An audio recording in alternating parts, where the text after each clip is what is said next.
Ассалаумалейкум. Алейкум Жакшыбы? Мына сенбе? Иштер кандай? Иштер жакшы. Иштердин баары токтоп турат 3 күндөн бери. Анткени силер буюрса мынакей үйлөнүп, жалпы көрүп баягы Кыргызстанга жар салып, мындай сону жаңылык менен бөлүшүп атасыңар.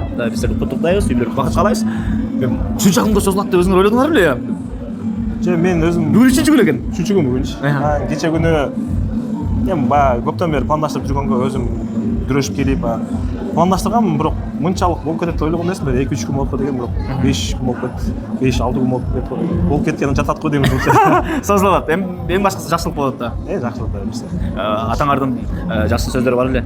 Айтканыча, агасы турганда жок, инилер үйлөнбөйт дегенчи.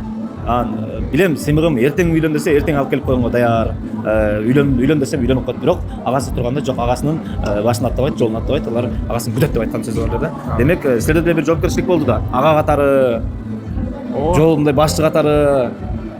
Жок, ошол жана эми ар жактан мындай айтканда давление болот. Давление эмес, үйлөнбөйсүңбү, досторуң үйүнө барсаң, атам айткандай балдар менен өзүм көчөдө жүрсөм, жана көбүнчө сбордо жүргөндө, сбор жаш балдар да, ал менен ойноп, арка-берки болуп билинбейт. Жашың келип калган чаң. Өзүм достор менен жолукканда карасаң, уже Айшата деп кичинекейде жүрсө отуруп, мындай ниет кылып коюп жүрдүм, бирок эми ниет кылганда кандай? Бул жашоодо. Өзүм кичинекейден көптү көрүп меган ошого мен өзүмө бир гана жар эмес, мен өзүм инилериме биринчиден жеңе да эмес, эне боло турган, менин инилерими өзүнүн бир туугандай көрө турган өзүмө жар издедим биринчиден.